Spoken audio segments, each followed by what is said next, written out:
Complicated problems sometimes call for collaborative approaches, and that can make measuring your results even more complicated.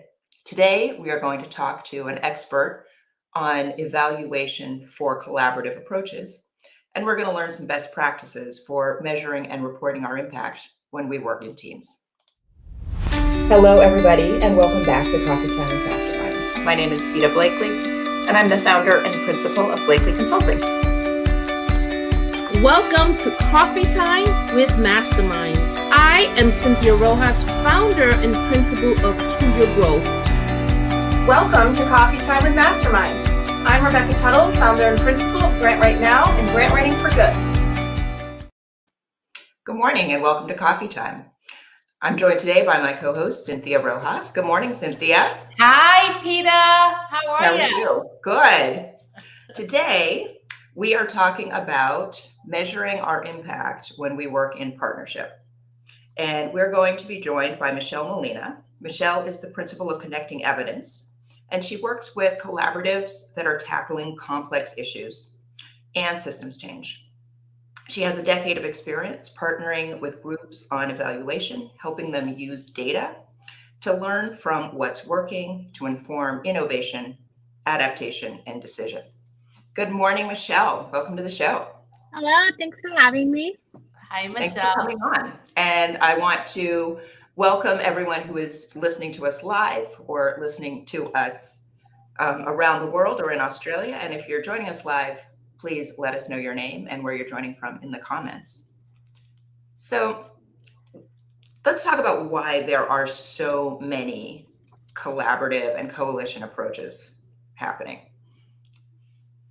Yeah, so I think the reason is because there's a lot of complex problems happening that people want to address. And one of the things that I'm always reminded of when I think about, why things are so complex is sometimes is something called Ashby's Law, which basically says like complex problems require like complex solutions or perspectives. So because we have so many problems or issues or challenges that are very, multidimensional, we need solutions that are multidimensional too. Yeah, I'm often telling clients, like, we're out of easy problems. They've already been solved. So everything that's left is hard work. And I think that this also connects to some advice that we're constantly giving on this show, which is stay in your lane. If you are really good at working on homelessness, don't take on food insecurity, right? But it is more effective to partner with another organization that has that expertise than to try and develop that expertise in-house, right? Yeah.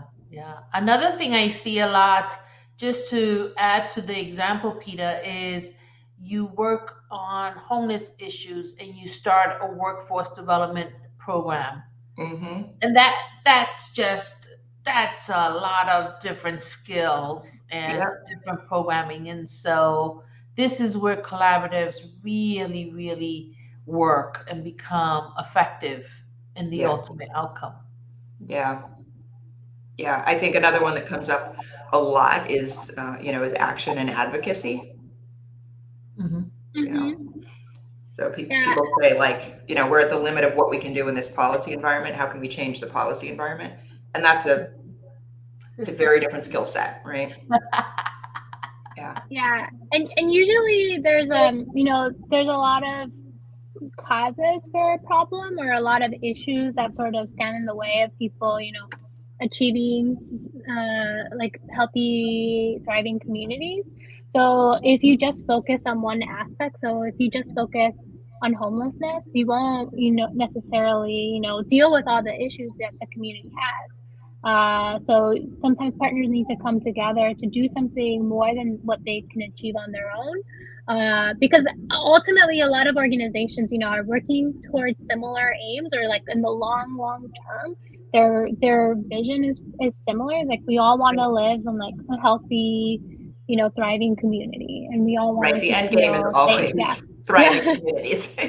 One organization is doing that through food. One organization is doing that through housing, security, Another one is doing that through the built environment and road safety, but we are all working to that same goal. Yeah. And that's I think that's probably an important place to start when we're thinking about, so then how do we evaluate our work? Yeah. How do we work together? Yeah. So what are some of the challenges about doing evaluation when you're working together? I think there's a number of challenges. One is because you're working on such a lofty goal. A lot of times collaboratives have very lofty goals. It's picking what is our North Star. So what is our collaborative going to focus on? So for example, sometimes the collaboratives focus on like healthy eating, active living, and that means a different set of goals. The collaborative I support right now, Brett Beginnings, their aim is getting schools ready for young learners. So they think of like, okay, what does kindergarten readiness look like? What does that mean for us? And what are sort of some of the outcomes we think we should achieve if we're going to ultimately have schools that are ready for young learners? So I think one big challenge is thinking about, okay, what is our North Star? And then also thinking about what sort of framework, or what is I think in evaluation language, what is our theory of change, or what is our strategic framework that we think will ultimately get us there, and what sort of outcomes we want to measure within that framework. So I think having a clear framework and then having sort of indicators to show you that you're on the right track is a big undertaking, because a lot of times you're working on big issues, and then a lot of these issues, sort of indicators, are very, very long term. So you want to get population level indicators, and it's going to take years, if not decades, to see any change at that level. So I think that can become disheartening to some people. So you also have to mix in, what are project level indicators that we can track to make sure that our current projects and the things we're doing right now are on the right track. Mm-hmm.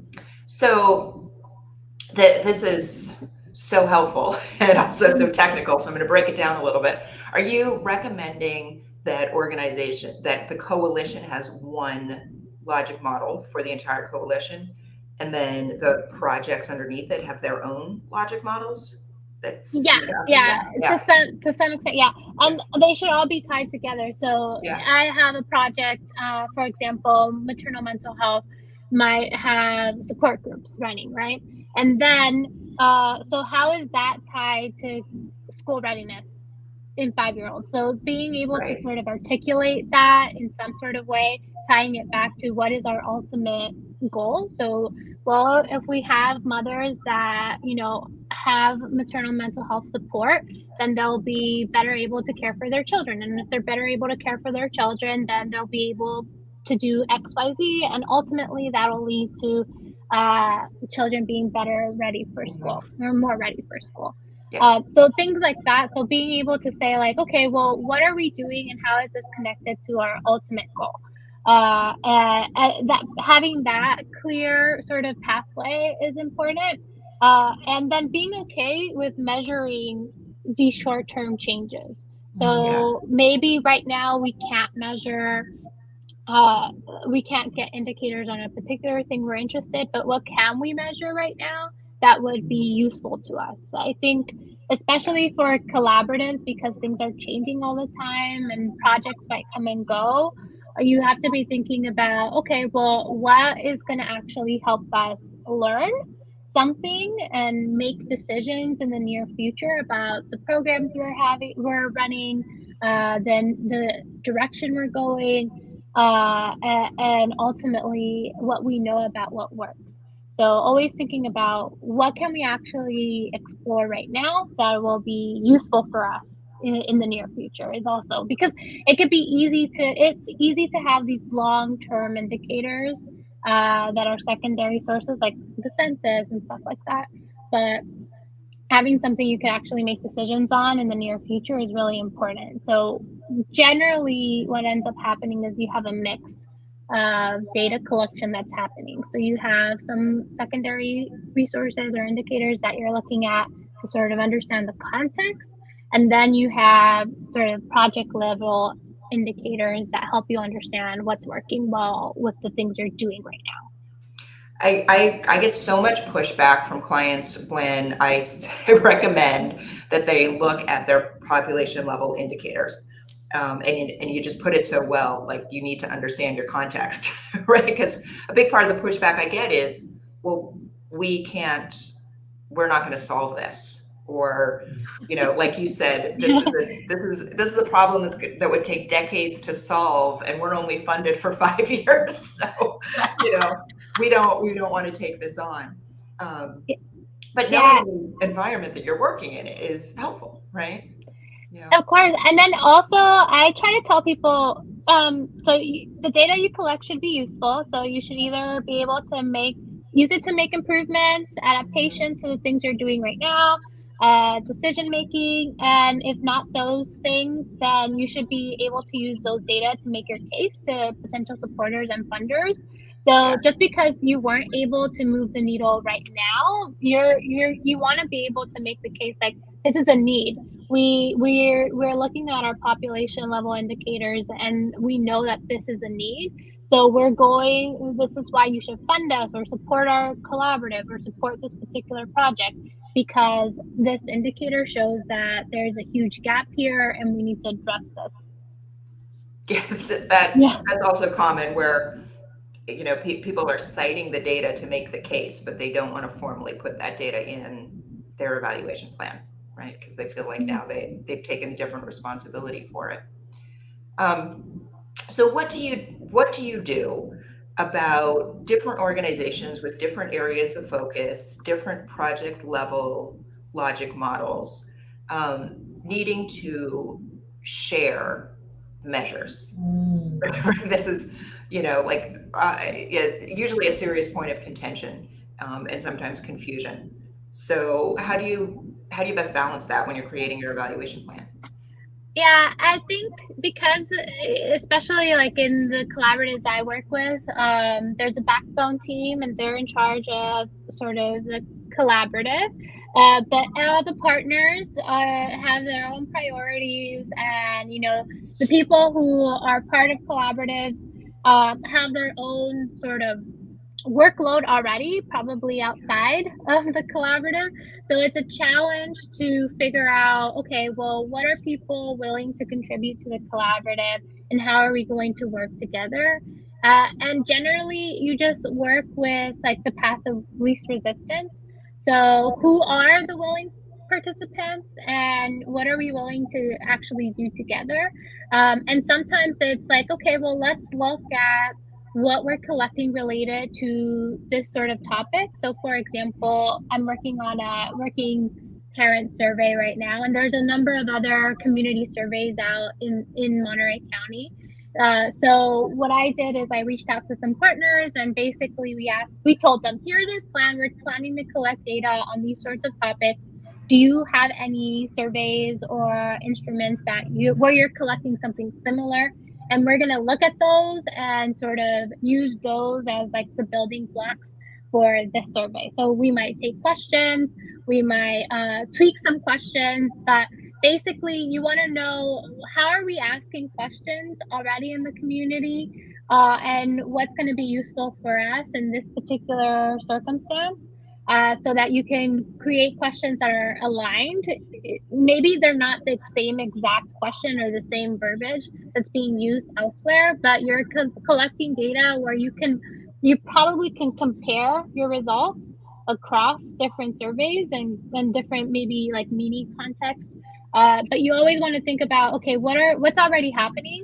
Who's already doing similar work, and can we build off of the work that's already happening, as opposed to coming up with a survey completely on our own where we might be asking similar things, but we're asking them in totally different ways, so we can't compare. So what can we do to make sure that we can compare to some extent? Right. So you're lifting all the issues that occur when people come together. And one of my questions, Michelle, is how do you bring, how do you evaluate um, a coalition where perhaps not everybody's at the table for the same reasons and they have different agendas and they're there for the funding, as an Mm-hmm. example. They're there because there's some political accolades that you get by being on that statewide collaborative. How do you deal with that reality of having to evaluate something where not everybody agrees? Mm-hmm.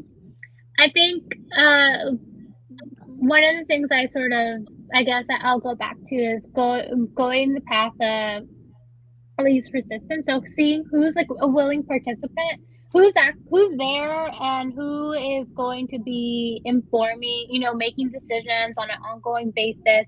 Who actually is planning to like take part in implementing something. Focus on the people who are there and who are willing to put in their 2 cents, and always leave the room open for people to provide feedback. So as long as you do like your due diligence of like, okay, we're going to collect data on this topic, for example, on this working parent survey. We're going to do this survey. Can you share with me your measures? And if you don't share with me, you don't share your measures with me, then I'm not going to be able to take them into account when I create the survey. And we have like, there's a document, a path where people saw that I asked for feedback and you provided it or you didn't. And then I took that feedback and now I'm going to share with you the tool I created. And again, I'm going to ask for feedback. So always be asking for feedback and leave the door open for people to participate and give you feedback and inform the process. But if they're not there and they don't want to inform the process, then they might be able to inform the process further down the road. Or maybe next time when we run the survey again, we'll tweak things based on their feedback at that point. So I think always focus on the people who are there and willing to participate and be a part of the process, willing to contribute. Because if you put a hold because a particular partner isn't there, or we didn't give one person's feedback, you'll always be waiting on everything. So you always have to think about, okay, what are the things I can get feedback on now, and what can I move to the next step, and what's going to be useful for us in the near future, and who actually has to be involved, and always leave a door open for people to give their feedback. And it's hard because there might be a lot of things happening at the same time, so Sure. people Like a might pandemic? feel, yeah, Like a COVID pandemic? yeah. Might be stretched very thin and they just don't have the capacity to give you feedback. But if you're gonna stop doing things because you can't get feedback, then you will be stopped for a long You will be time. stuck. Yeah. Yeah. I mean, this is a project management challenge that is exacerbated by the fact that participating in this coalition is one of the things that these organizations are doing, but it's not everything that they are doing. Mm-hmm. Right? Yeah. And sometimes people participate not because they're funded to participate, but they think this organization is aligned, like they're aligned with our mission, so we should be part of this, or at least have an ear in to some extent. So they might not have the capacity to participate at all. And it's not until they see like, okay, well, what's in it for us? Like, what is our organization or me as an individual? What are we going to get out of participating and contributing to this collaborative? A lot of times it's funding. When there's funds, work usually comes to the forefront or stays at the forefront. And when there aren't any funds, then it usually seems to taper off. And that's normal. I think pretty because normal. people are stretched. Can I just bring on a comment that came from one of our viewers? And this is interesting. Michelle, you touched on this a bit, but she is asking specifically, what are some things we can measure? Or should I ask, what are some of the things I can say to my schools? You will not see this change right now, but expect to see these changes. So you were talking about how sometimes the measuring of the outcome is so long term that you have to keep momentum. Then she followed up, same viewer, Malasal, followed up with parent engagement. So Ma works at high school districts. And so I think what she's trying to ask is, when parent engagement strategies have long-term goals and you don't see it rise the way you want it to rise as quickly, how do you keep the players engaged that are working on this? Hmm. So what sort of data can you gather? I think there's a number of things you can do. One, you can collect a number of things come to mind. So one thing is believe 211 has a parent a spectrum of engagement sort of resource. And I tend to use that to think about the different levels of engagement a community members Name of might that have. tool again? It's 211. I forget the name of it, but I think it is something along the lines of spectrum of engagement. I give you all a link afterwards. We'll find it, put it in the comments. Yep. Yeah. So and there's different levels of engagement. So sometimes people are informed and they're just basically told like, here's what's happening. And the other side of the spectrum is like parents are leading decisions. And they're the ones who get to decide what's being decided upon, what are the topics to make decisions upon. So there's a spectrum. So one thing you can do is like measure where parents are on that spectrum of engagement, and then see, for example, what are the stories of the parents who are further along in that spectrum of engagement. So parents that are very active, what was their story? How did they become involved? So also, like when we're talking about data, we're not just talking about like numbers. We can be talking about those qualitative things, like the stories behind the work that's happening. So what are some of the things that, worked well with the parents who did become really engaged? And what can we learn from those examples so that we can apply it more? What can we do more of so that we have more parents like this particular parent who's engaged?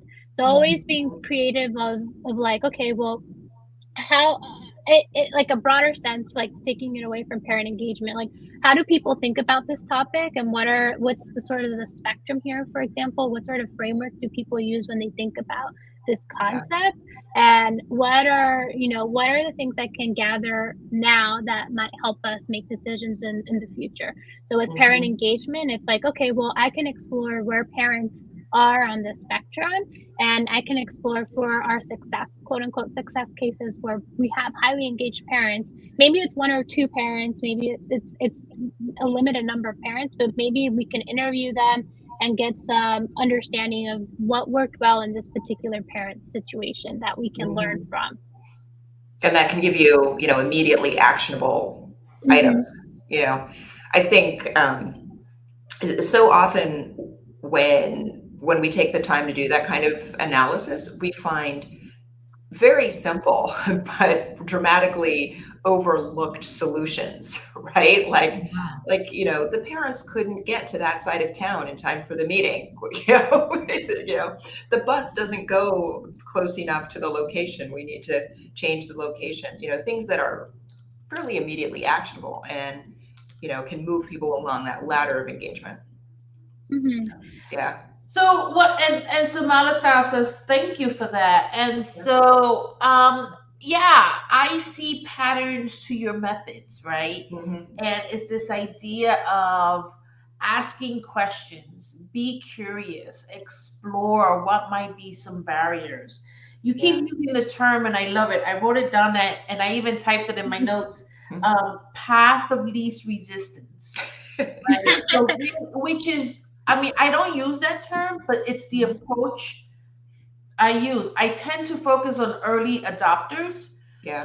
So if I'm working on something and half the room is thinking about it and the other half is like willing to try it, then I'm going to focus on those willing to try it. Others will come along or not, but that's a decision they have to make, right? And so you have some really clear and simple strategies to moving the work along. Right. And so I can see already how that's a great solution to the complexity of bringing tons of people together to work on a common goal. And these are, these are all, best practices for all kinds of organizing work, right? Let people contribute in the way that they can contribute, that they have capacity for, leave doors open so people can come in and come out, create systems so that people still feel like they're following the story and aren't excluded if they've had to stop out for a while, right? You're basically saying, let's take what we know about working in community and apply it to our own community. And you'll be surprised what you hear when you reach out to the very people you're trying to serve. Yep. Right. I tend to do a lot of interviews with individuals, and I have to tell you, almost every project I walk out with at least one really surprising new piece of information. Yep. And it's like, oh, I didn't see that coming. Right. And so you'll be surprised what you get just by asking. Yeah. Yeah. Well, it's not easy, but Michelle, I have to tell you, you make it sound and you make it easy. I mean, even the demeanor is like, oh, that's great. Let's share our data. And I'm like, Yeah, and I think here's an important point that hasn't come up, and I think this is worth calling it out because I see this as such a concern and obstacle. And so I want to point out that Michelle has not said that we have to add up our data, right? Or use exactly the same measures all the time, right? So, and these are things that come up a lot, that I've seen come up a lot, is, well, if we want to be able to compare data, we have to use exactly the same measurement tool. And there's such an emphasis on standardizing the tool that it starts to be something that's like not actually relevant to any of the individual players. right. And then another thing that I think like kind of tends to happen to us math nerds is we want to take each of those logic models and evaluation plans, add them up and get a total for the coalition, right? And that just isn't going to work, right? Yeah, and the way I think about logic models and theories of change are like, it's a snapshot. This is what we think will happen if we do X, Y, Z, and this is how we think it'll happen right now. And when you get more information, the project might change. So it's a snapshot, and it's basically a tool you use to identify what's important for you. Yeah, and the players are going to change, right? I mean, particularly there's a lot of coalition work in place-based work, right? Where, a school district, a housing authority, the 0 to 5 are all working together on creating thriving communities, right? And players come and go, right? Different organizations at different points will exist or not exist, or have capacity to participate or not have capacity. There's changes in leadership that will move organizations in and out. Your plan changes, right? Your North Star doesn't. We're always still creating a thriving community, but the path is going to change. Yeah, I love that. The North Star does not change. Yeah. All right, we're almost done. Michelle, do you want to leave us with any final thoughts? Yeah, I think, especially when it comes to collaboratives, I think it could be challenging work, and it might feel, especially for me, sometimes it feels like there's so many things that we could measure or quote unquote should be measuring, but you just want to focus in on the things that'll be useful right now, as opposed to making sure you get all the data you possibly could on a particular topic. Just focus on what's actually going to be useful for us to measure in the near future so that we can make decisions or understand what's working and what's not. And that should be your focus. And all the other things will sort of fall into place. So like once you start measuring a particular indicator here, it's easier to continue things as opposed to starting them up. So just make sure that you're always thinking about what's useful for us and stop doing the things that are not useful. It's so important to give people permission to stop doing things that are not useful. So sometimes they need permission, right? Yeah, they do need permission. Yeah. There's a real fear, like we're doing this, it must be for a reason, it must be important. But it's your evaluation plan, and you can stop doing the things that are not useful. What a concept. Michelle, thank you so much. This has been incredibly helpful. Thank you. Yeah, thanks for having me. Have a great weekend, everybody. Bye.